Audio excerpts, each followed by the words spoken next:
bienvenue dans ce nouvel épisode de l'Info Décalée, premier épisode de l'année 2024. D'ailleurs, on vous souhaite à tous, chers auditeurs, une bonne, joyeuse nouvelle année 2024. Oui, en effet, cette année 2024 s'annonce plutôt bien. D'après le président qui a fait ses vœux en direct de l'Elysée le 31 décembre 2023, au soir à 20h du coup. Je pense que vous l'avez tous écouté.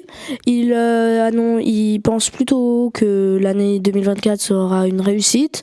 C'est exactement là ce qu'il a dit pour l'année 2023 aussi.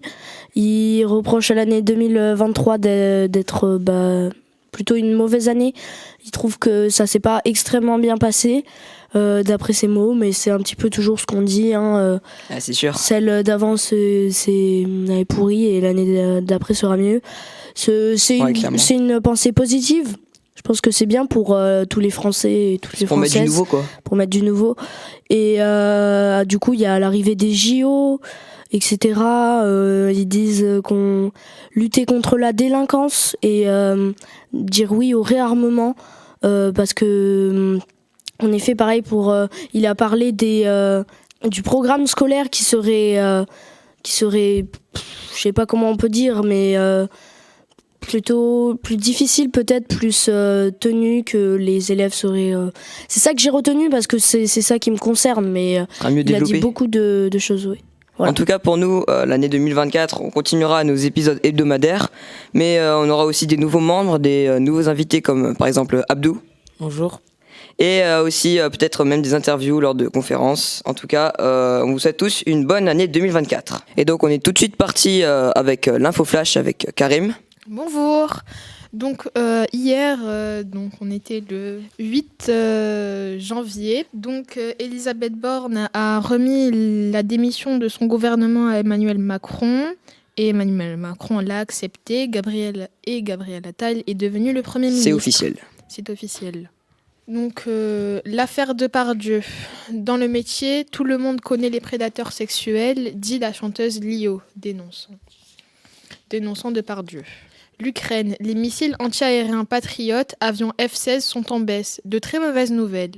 Iran, le cri d'indignation d'une femme fouettée, ce mouvement fait revivre la résistance iranienne. France, Benjaoui, légende du football, est mort à 78 ans. Il a gagné 2 fois le Ballon d'Or. Il a joué au BVB Dortmund. Et il est de quelle nationalité du coup ? Il est allemand. Il est allemand, ok. Toutes nos condoléances. Il est Dutch. C'est tout pour l'info flash. Du coup, Luc, tu voulais rajouter quelque chose par rapport à ce qu'on a dit tout à l'heure ? En parlant des JO, le gouvernement va déloger des étudiants pour pouvoir faire des hôtels pour les JO. Je trouve que c'est vraiment pas terrible. Pour des étudiants qui sont pas en galère, mais qui ne peuvent pas se payer un vrai appartement ou des choses comme ça. Vous auriez pu trouver autre chose. Oui, Abdou ? Mais en vrai, s'ils sont relogés autre part sans payer, c'est... Ah oui, s'ils sont relogés autre part, mais il y a quand même des problèmes d'adaptation. Oui, voilà. Parce que imagine, ils avaient fait leur setup et on leur dit dehors, quoi. Mais ils peuvent déménager. Mais ça va prendre du temps. C'est vrai. C'est comme les immigrés ou les SDF qui sont dans la rue. Ils les virent de Paris pour les mettre en banlieue. Oui, ça aussi, c'est vrai. C'est cruel.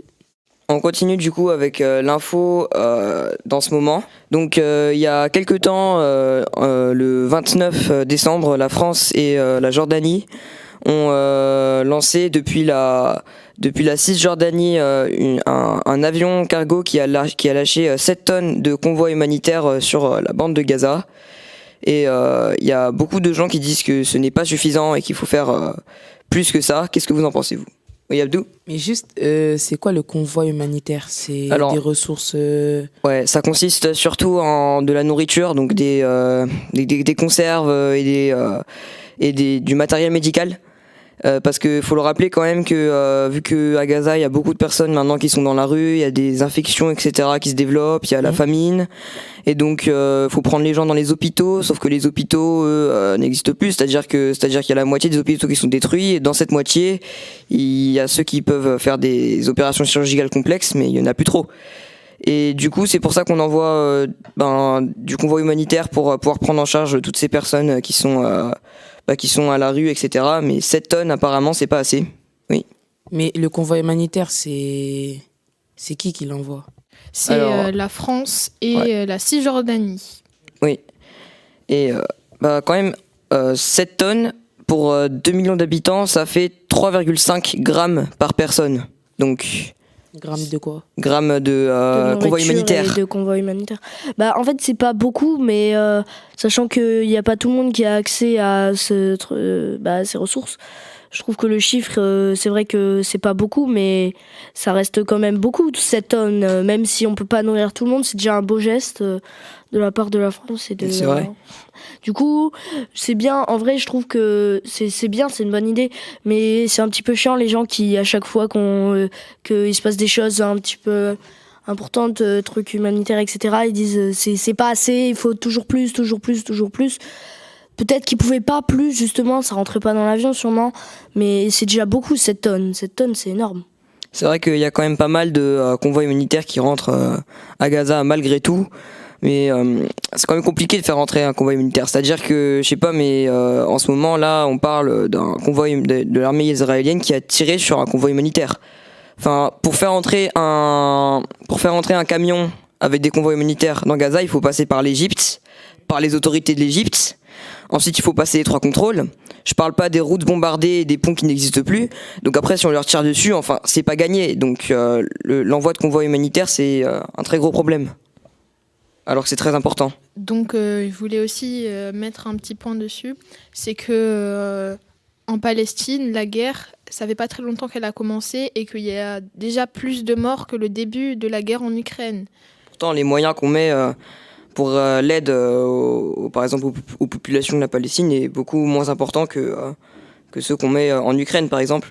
Parce que aussi, franchement, ça sert à rien d'envoyer du convoi humanitaire quand on envoie des munitions à l'ennemi. C'est-à-dire que les États-Unis ont signé un contrat à 147 millions pour envoyer des obus à l'Israël. Donc finalement, ça n'a pas de sens. Oui, Karim ? Et je voulais aussi dire qu'Israël se met en conflit avec tous les pays arabes.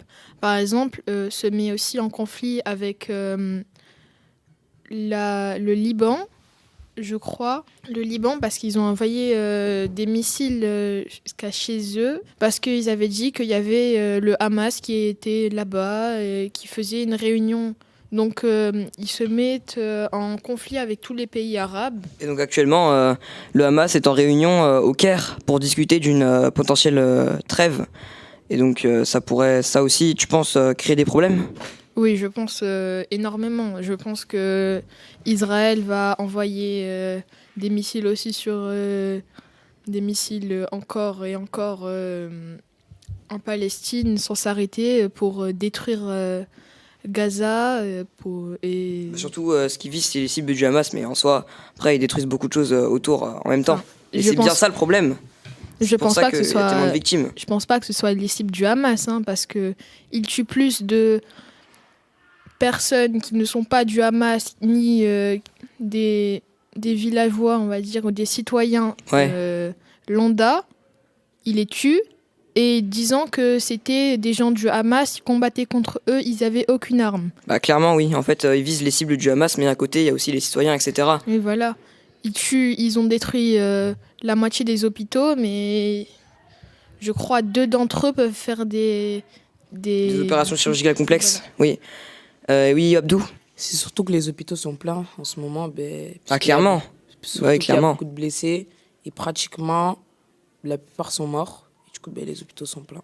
Ouais, et il y a aussi un autre problème entre l'Israël et la Palestine, mais pas forcément à Gaza, plus dans le territoire de la Cisjordanie. Je sais pas si vous savez, mais l'Israël possède beaucoup de colonies en Cisjordanie. Et donc ça crée beaucoup de tensions, etc. Oui, Karim ? Je voulais dire qu'il y a 30% en Cisjordanie de colons israéliens. Ouais, c'est clair. Abdou ? C'est quoi le colon israélien ?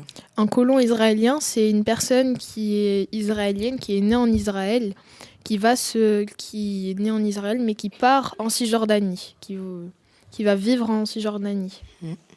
Après, en soi, l'Israël construit des choses et se promène dans les terrains de la Cisjordanie sans pourtant le proclamer à eux. C'est-à-dire qu'en fait, c'est comme une colonie, quoi. Enfin, c'est pas vraiment une colonie, mais c'est littéralement pareil. Ça vaut pareil. Oui.